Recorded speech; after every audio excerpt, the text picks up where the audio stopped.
The COVID pandemic was a boon to the popularity of Arizona's most scenic and remote areas. People who were worried about crowds were able to get out of their homes and visit beautiful vistas. Instagram, TikTok, and other social media platforms allowed these people to share their experiences with friends and followers during this isolated time.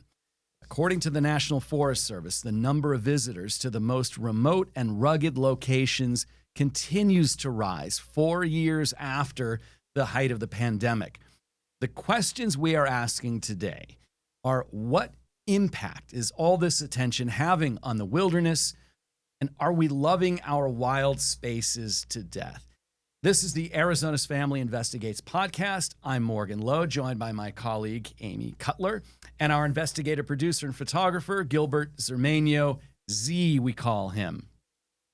This is a topic that has heightened interest to me and to Z because we are outdoor enthusiasts. Anyone who follows us on Instagram, I'm Desert Reporter. Z is Photog5i. You'll see a lot of photos and a lot of videos from our trips to the far corners of the Southwest.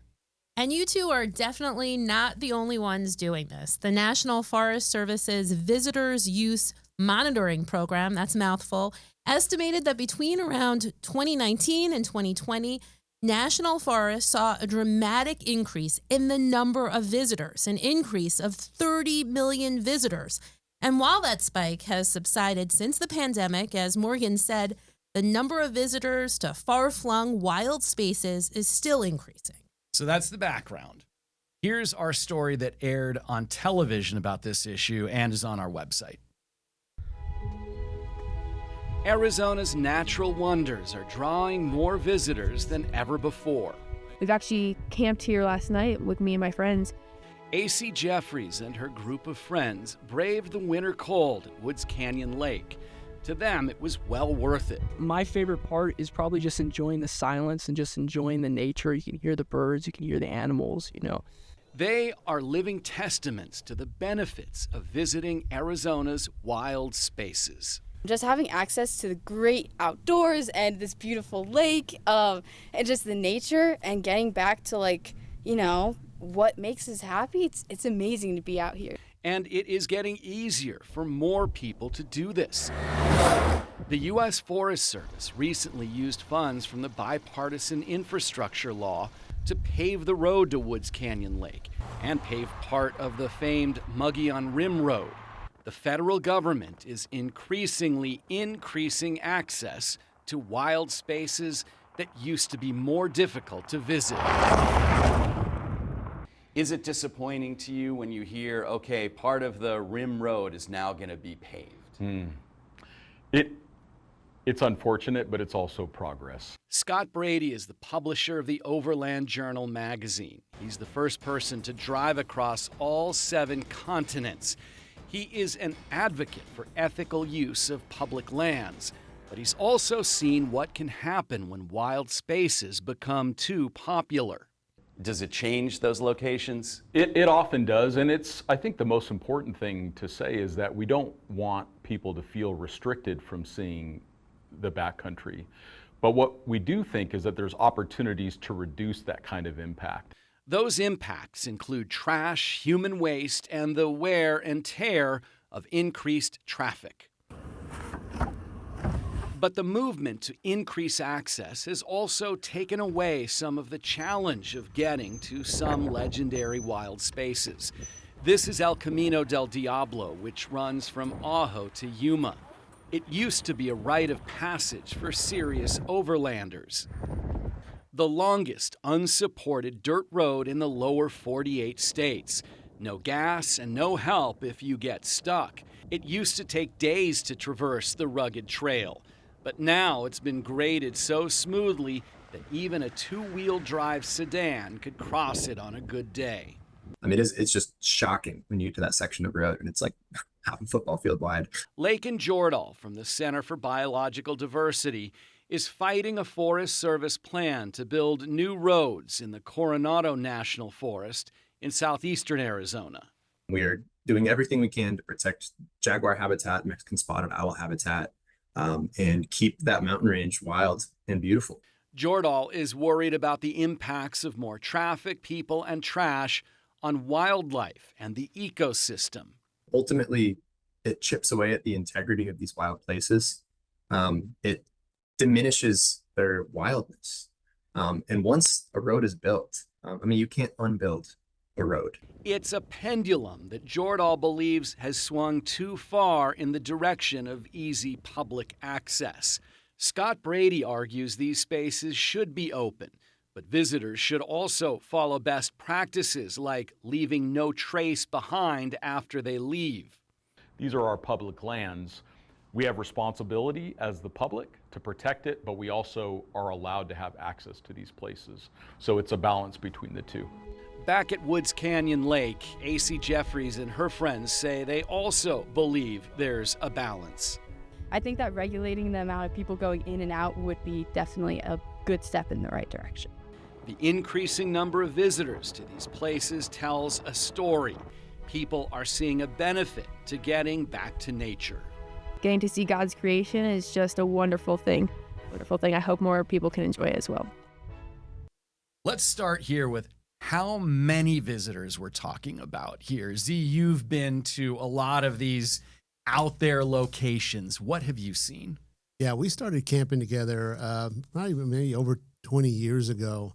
And we like to go into really remote locations because we both have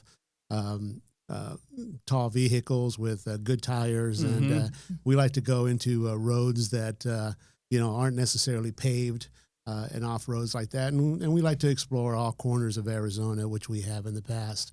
And we've noticed that, in the early 2000s when we were going out, it was pretty easy to find a remote location and not run into anybody.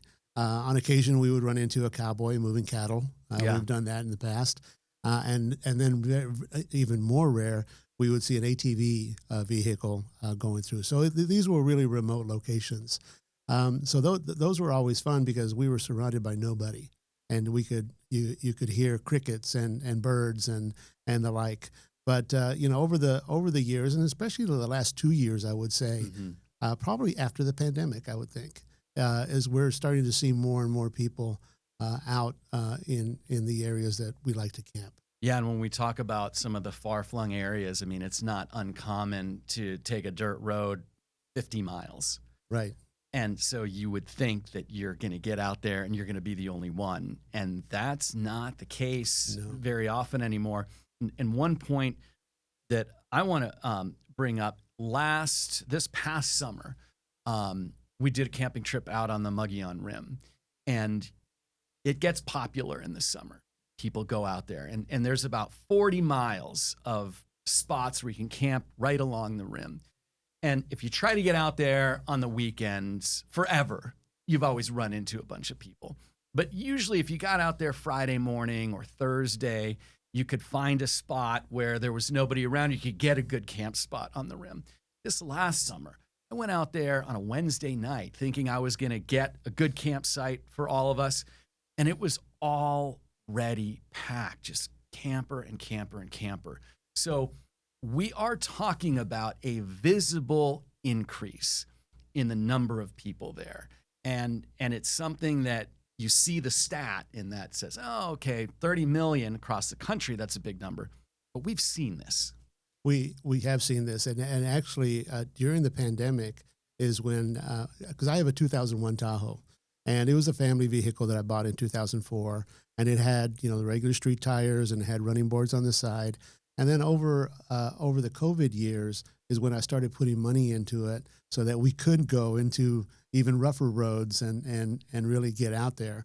And now it's lifted and it has nice clearance, got a good motor, and we can go into those places. And I think that a lot of there was probably an increase in that during that time. Because now, and it may be the white car effect, where you buy a certain model car and it's white, and then all of a sudden you start seeing all these other vehicles around. But I personally have seen kind of an increase in a lot more off-road vehicles and people tricking out their rides, older rides in particular. Yeah. Do you find that it's a lot of people from Arizona that you see out there, or is it people from all over? Oh my gosh. Well, I'm a big proponent for Arizona's views and vistas, so I understand why people come from all over the country. We see people from all over. I mean, I think a majority of the license plates are Arizona license plates, but it's not uncommon to have a third to even a half of the license plates you see are people from other states. And they can be far-flung areas. You know, here in the winter, we get people from northern states that come down, but they come from all over. I mean, it's a big business too. That brings a lot of tourists to Arizona, these wild spaces. It's an economic driver.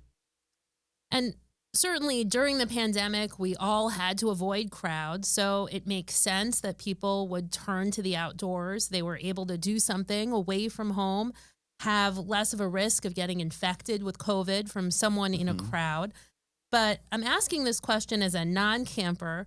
Why do you think all of these outdoor spaces, activities have stayed so popular? Yeah, that's a good question, because we did see that national spike and then it came down, but these far-flung areas still have a lot of people. Z, what do you think? Well, I think that, yeah, right after COVID, and as a matter of fact, our own personal experience, you know, it used to be you and I and maybe two other guys that would go out to these areas and camp.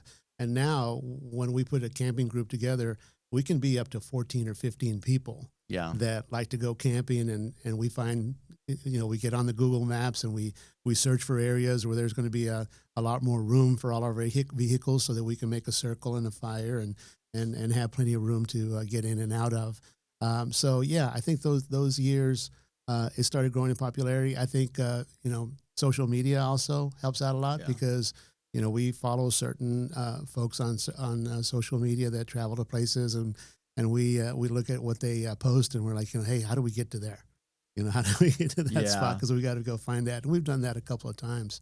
But yeah, it's just and during COVID, we went out with a small group, very careful. We had, you know, disinfectant.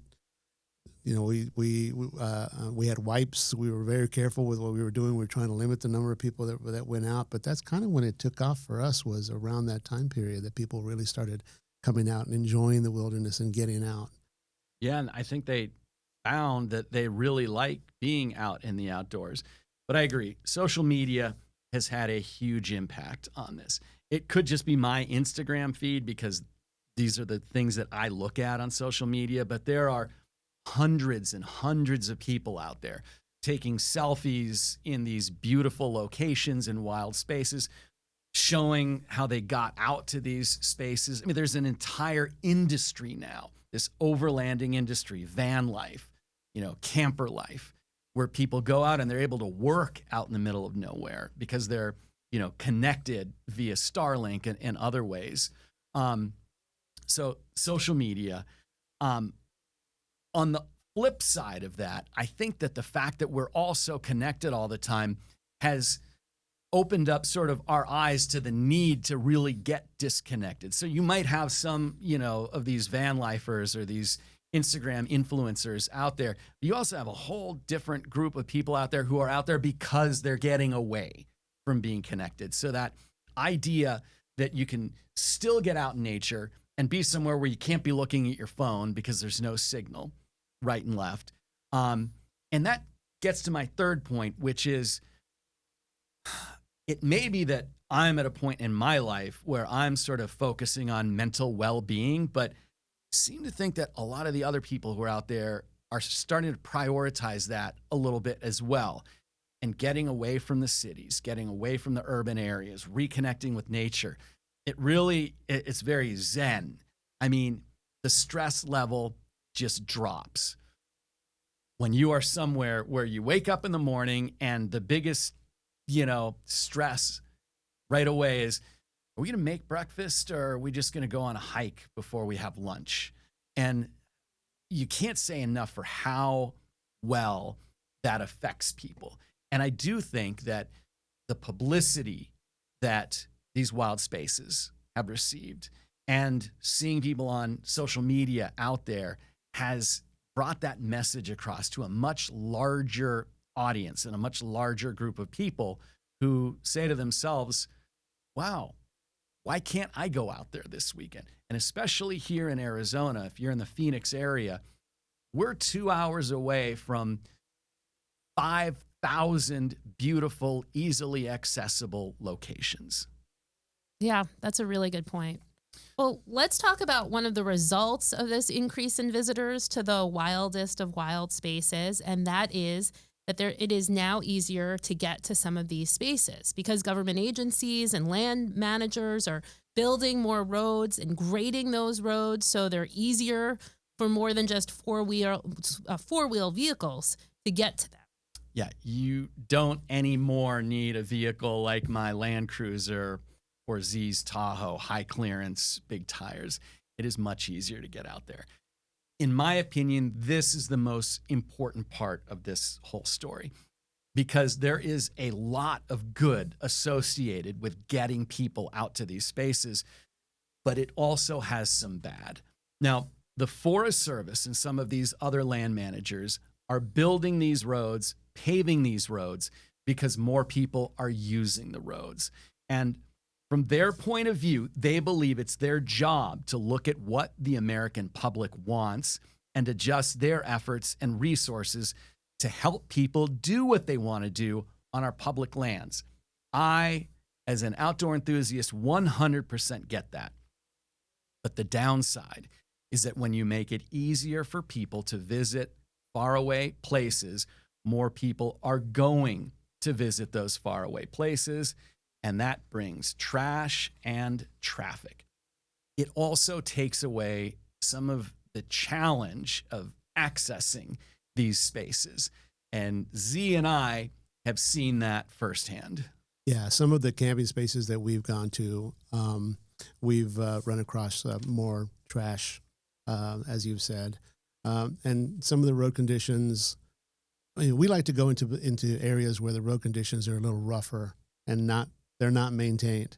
And we have a couple of spots that we go to where the road has actually gotten worse and not better because of rain and such and what it's done to the terrain. But we have seen it just gets a little tougher to find that space around you because it's more accessible to a lot more people. And like you mentioned earlier, we have to send someone out earlier and earlier to kind of find a spot and secure a spot for our group. So we've seen that firsthand. Yeah, and one of the probably the most stark examples of this, well, there are two that we referenced in that story. The first one, though, is El Camino del Diablo. So this is a road trip that it's the longest unsupported dirt road in the lower 48 states. It goes from Ajo to Yuma. You go through the Goldwater Gunnery Range. We always joke, but it's not really a joke. In order to do this trip, you have to sign a release from the federal government that says you won't sue them if you get killed by a smuggler, eaten or stung by or bit by wildlife, or blown up by an unexploded bomb. I mean, those are very specific. Those are very specific things. Very specific, scary things. Yes, exactly. They are. And it's about 130 miles of no gas stations, no nothing around there. Nope. And the first time that I went down there was, I think, about 2001 with the great photographer Jack Dykinga and Charles Bowden, a great nature and Southwest author. And I just remember just getting 10 miles into this was like, we felt like we destroyed our vehicle because it was a brutal road out there. And we've done it several times since. And the last time we did it, I said in the story, and it's not an exaggeration, a two-wheel drive sedan can do most of that road on a good day. Yeah. And that's not sort of the Forest Service doing that because that's not a Forest Service area. That's Department of Homeland Security.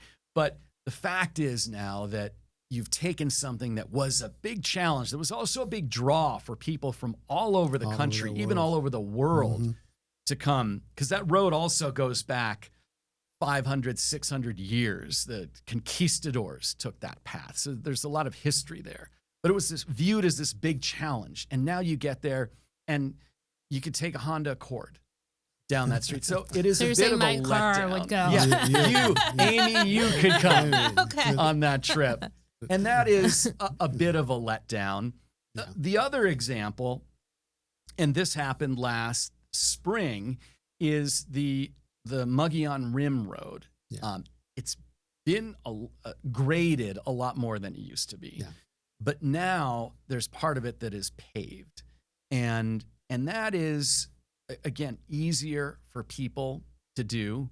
And I'm going to get into the reasons why the Forest Service did it in a few minutes. But the fact of the matter is you now have these places that it wasn't just getting to your campsite. Like, that wasn't the goal. It's getting there is the fun of it.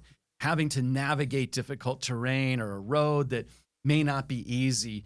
You know, if you have sort of an overlander's point of view, it's not, the journey is really the big fun. It's not the getting to the campsite so you can see the view, or being at the campsite. It's getting there. And that has become a little more difficult.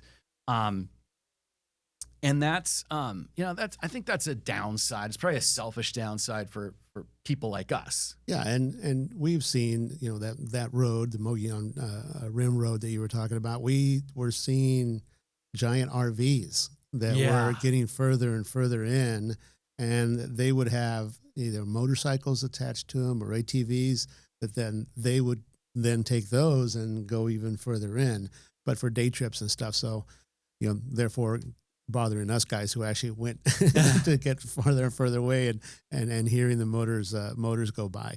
But yeah, I found that interesting the last time we were in Mogollon, that we started seeing giant RVs moving further and further and deeper into those areas. I forgot about that. That was really, that was eye-opening. You never would have been able to get an RV that far. You might have been able to get them there.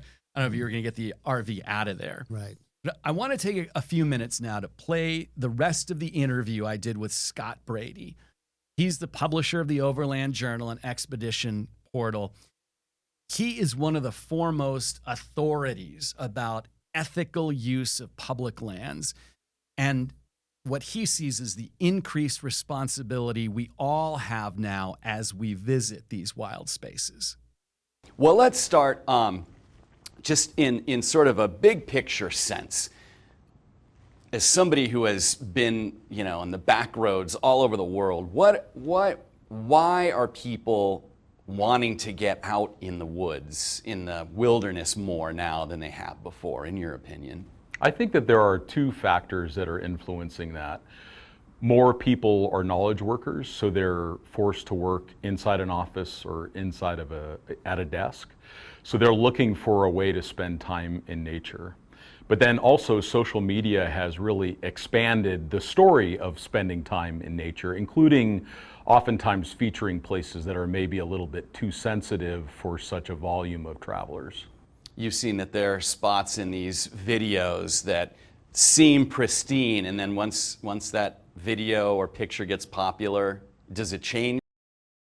It often does, and I think the most important thing to say is that we don't want people to feel restricted from seeing the backcountry.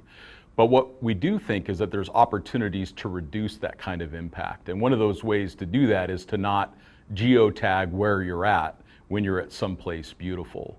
And also, if you see that someplace has gotten very popular, do some additional research. Find another location that maybe is just as beautiful but no one knows about. And that starts to distribute some of that impact over a larger area. Do you think people get a benefit from being outdoors and away from cities or even away from their everyday normal lives? I believe that being outdoors, being in nature, is a part of being human. And it's also part of the human experience. It gives us a chance to get away from the noise of the city. The heat trap of Phoenix sometimes, even just getting into the desert, can be 10 degrees cooler. So I think spending time when you see wildflowers in bloom, or you hear wildlife, or you see wildlife, or you hear the crunch of rocks under your feet, those are things that I think are a little more healing for a human. I think it's just something that's part of the human experience. So we're drawn to it. We're lucky here in Arizona. We have so many amazing national forests and public land. I can understand why the Forest Service would want to make these spectacular vistas and views more accessible to more people. I can see that, okay, part of our mission is to allow people to get to these places. But is there a downside to that? There is, and it comes back, I believe, to the fact that this is a rapidly growing state. So as the population continues to expand, there will be more individuals in that population that do need improved accessibility. Maybe they don't have the means to purchase a four-wheel drive, or maybe they need vehicle access in order to have the same experience that you and I might have had 10 or 15 years ago. But that's where I think that Arizona also benefits from being such a large state. There is so much to see here that those of us that are used to traveling in the backcountry, let's go a little bit further out. Let's go someplace a little bit different so we reduce the impact. What kinds of impacts, I mean, what have you seen and what have you heard happens to an area when it becomes very popular? It's a challenge that the entire West has experienced, particularly since COVID, is you have an increased number of people who are traveling locally, they're camping out, so you see a lot of vehicle impact. People are driving on roads when they're wet or muddy, which leaves tracks and damage, increased vehicle traffic. Another thing that we see too is large groups. So you want to travel in small groups or groups that are appropriate to the campsite that you've come across. Where I get concerned is when you see a group of 7, 8, or 9 vehicles that are trying to fit into a campsite that was really only intended for 2 or 3. And that starts to increase the expansion of campsites.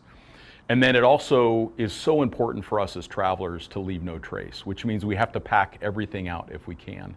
So now if someone's hiking, I understand that they may not be packing everything out. But when we have a vehicle, we can pack everything out, including human waste. Do you think that the Forest Service, that advocates, that clubs, that, you know, get people to go out to these places, do you think that they are as proactive as they should be when it comes to that idea of leave no trace, of ethical visitation to these areas?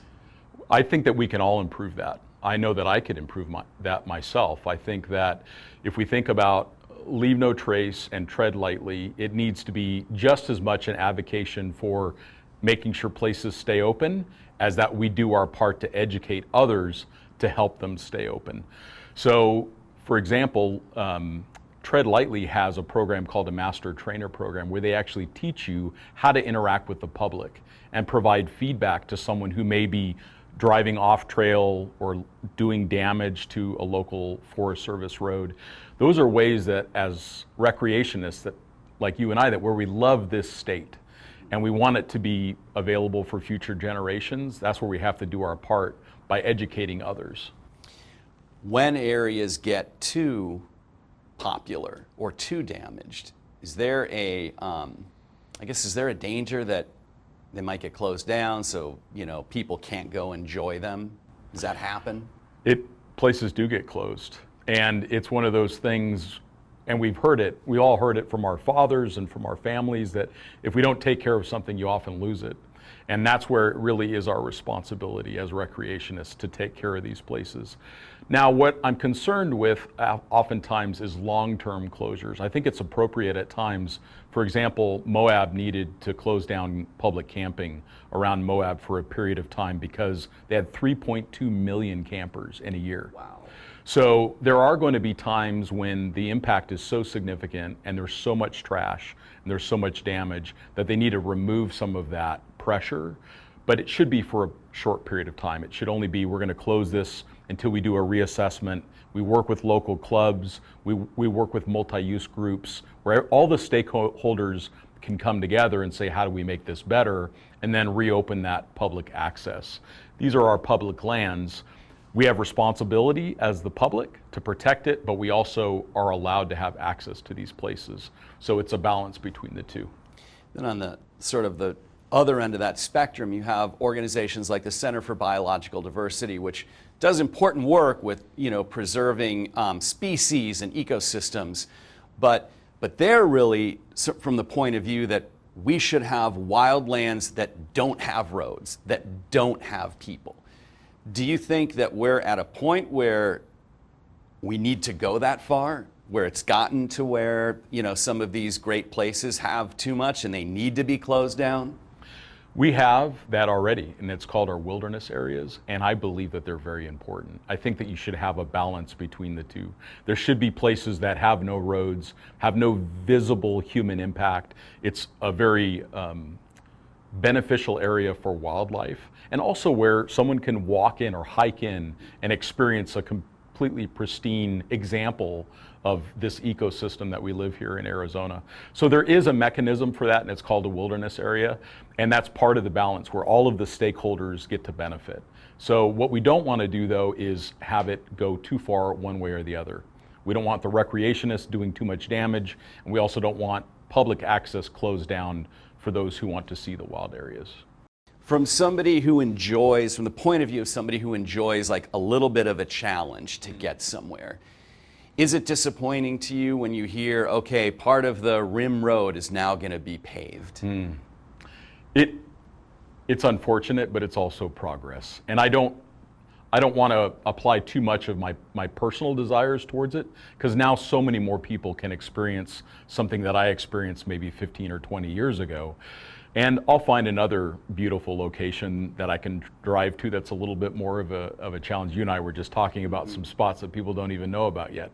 So I think you can always find a new version, but that is progress. I mean, all of Phoenix used to have dirt roads, so.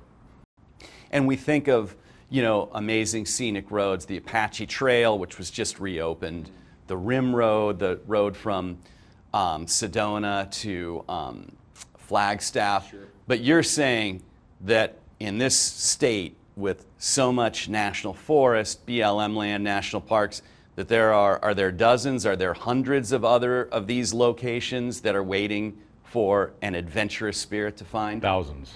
Thousands. Yeah, I could spend 3 lifetimes and not see all of Arizona.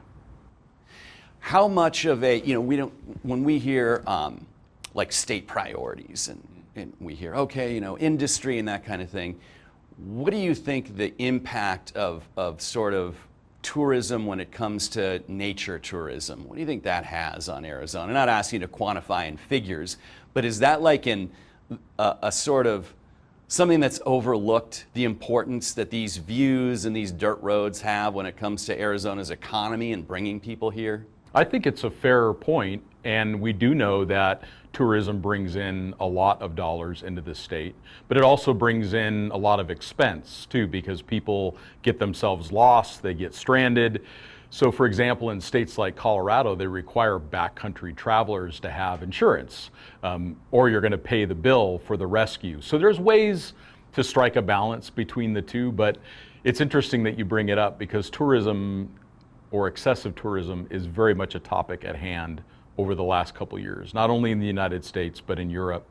People are looking for a way to escape their day-to-day, so we're seeing increased pressure in tourism despite the outcome. Yeah. And in your view, the sort of overlanding niche of tourism, has that reached its peak yet, or is it still growing? Well, we don't believe that it's reached its peak because the original equipment manufacturers like Toyota and GMC, they're just getting started in making these vehicles specifically for overlanding. So you and I have been doing it a long time, so it feels like it's really grown, but for most people, it's just getting started. So that's Scott Brady. He's got a terrific podcast, the Overland Journal podcast. He talks about these issues, not just here in Arizona, but around the world. I listen to it every week. But he's a real serious voice because he's an advocate for our right to use public lands. But he reminds us that we have a responsibility to use them ethically. And he really advocates for this idea of leaving no trace, because a couple of the things that we talked about earlier, that when these, lands get used too much and there's too big of crowds, there's increased trash and there's increased human waste. And he's a big advocate for that idea of leaving no trace. Bring everything out with you. Scott brings up a good point when he briefly mentions that if people who visit these locations don't take care of them, there could be other consequences. Yeah, when there's too much trash, when vehicles damage the areas, when an area gets polluted by human waste. I mean, we're people, we go places and we poop. And that is a problem. It's a problem in cities, it's a problem out in the wild. But we have seen the results of when these areas get overcrowded, especially in states like California, because there's so many people there.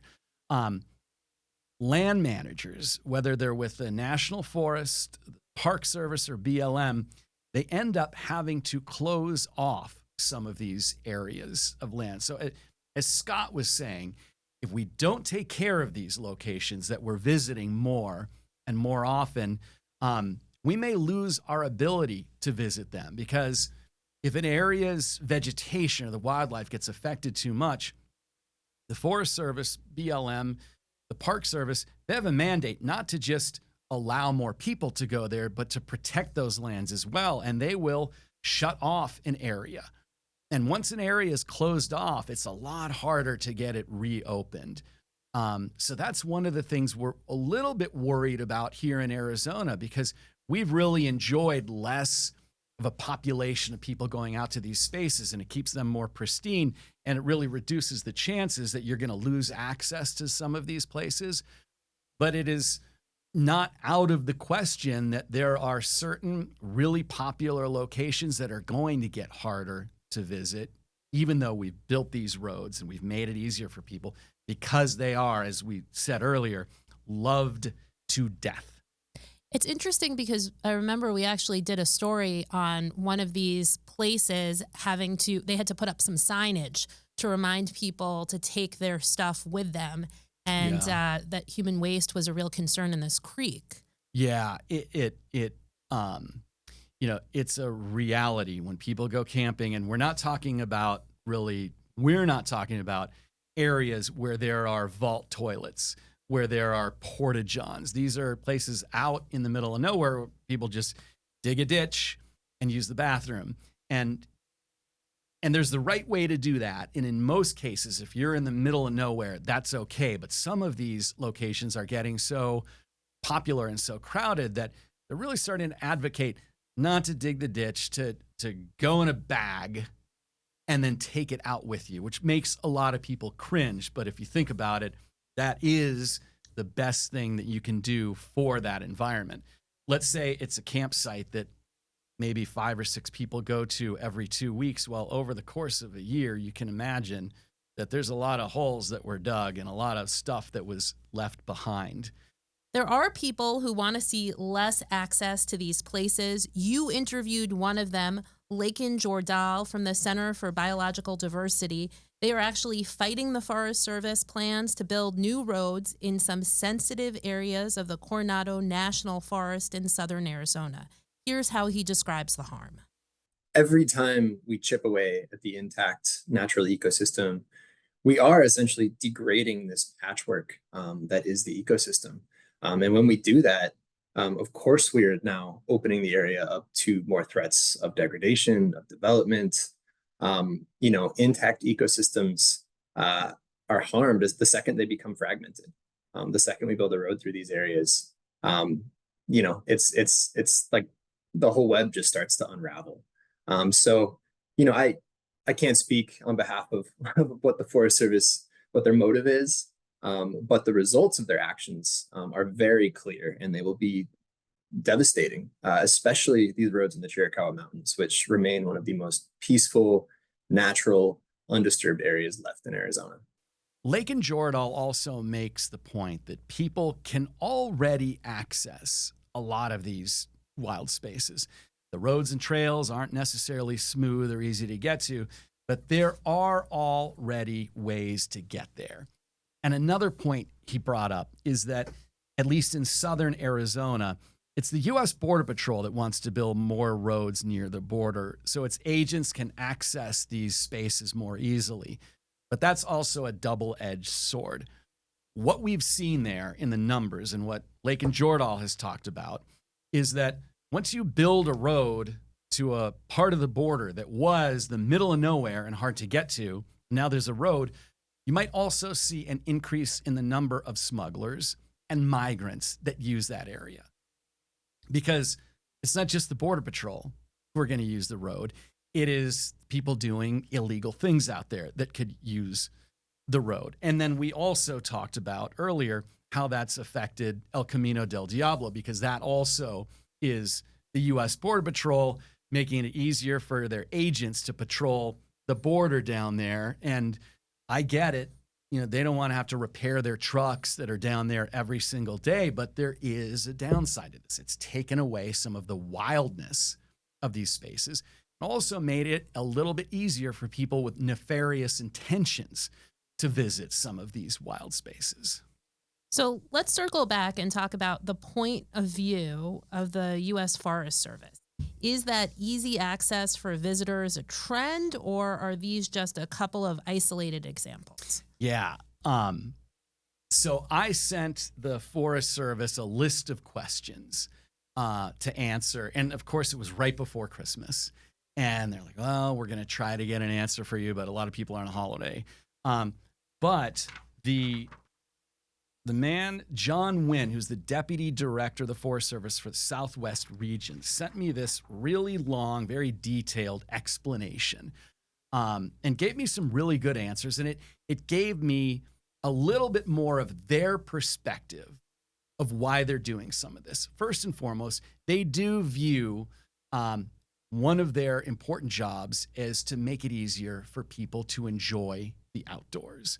And so keeping roads graded, that's a no-brainer for them.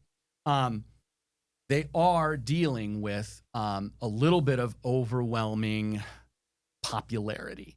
They don't necessarily have the staff or the budgets to deal all the time with the increased crowd. So that's something they're using volunteers for, and something that they've been struggling with. In 2021 or 2020, the Great American Outdoors Act offered a lot of money for them to go back and sort of update some of their, park areas and bathroom areas, and that has really helped. What I found sort of the most interesting or surprising out of what he told me, and it really deals with what we're talking about here with increasing roads and making the roads a lot smoother, is one of the main reasons they're doing that is that they were dealing with a lot of car accidents out in the middle of nowhere. And so, for example, paving part of the rim road, paving the road to Woods Canyon Lake, from what I get here, was really a direct result of trying to make that road safer for people, because they were getting into accidents. And it said the number of accidents they're responding to and dealing with out in some of Arizona's wild spaces has been increasing. And that's sort of a reality check, because some of us selfishly like these difficult roads. But if you're somebody who's not prepared for it and you're just trying to get out there and visit, and you don't understand how to drive on a dirt road with different types of terrain and gravel or rocks, it can be dangerous. That makes such perfect sense to me, because you see it on hikes. You have visitors that come that don't wear the right footwear, and they're trying to hike up this sketchy trail, so I could see people bringing in the Honda Accord to an area where you need a 4-wheel drive vehicle. And then you get a flat tire, and there you go. Or God forbid, there's a medical emergency of some kind. I mean, we have really well-stocked first aid kits, which is a good thing for us. But yeah, if you're just getting into it and you're pushing yourself and you're getting further and further out there, that is something that is a positive in that regard. Yeah, and we don't think about as much when people break down and they're stuck out there. If you're stuck out in the middle of nowhere, that can be a real life and death situation. So it was a reminder that some of what they're doing out there really has to do with making sure that the visitors are able to do it safely, and you're able to enjoy the outdoors, get out there safely, and then get home safely and be able to post those pictures or talk to your friends about what a terrific experience you had. It's really, there's no one way to look at this issue. You look at it from a different point of view, and it all makes sense. It's as Scott Brady said, And Laiken Jordahl said, and everybody really we talked to for this story, it is a balancing act. And I think that in some areas, the pendulum might be swinging one way too much or the other way too much. But it does seem like everybody involved in this is looking at it from the right perspective. And as Brady said to us, I can show you 1,000 other places that are really, really hard to get to. Yeah, so you're going to be fine. I forgot, and so it was so true because he did say it. What it does is it creates. If you're a serious, camper or overlander, somebody who wants to get away from everybody, there are thousands and thousands and thousands of places that we haven't even discovered yet that have roads that go to. Like when I say we haven't discovered, Z and I haven't discovered that have roads. And we just have to push ourselves to find that newest spot. And I will tell you that weekend at the Mogollon Rim last summer, where I got there early and saw all these motorhomes and the camping spaces all being used, our friend Nick Calderon had gone out the same time. He had gone down a road. It was still an established road. It was a very rocky, difficult road.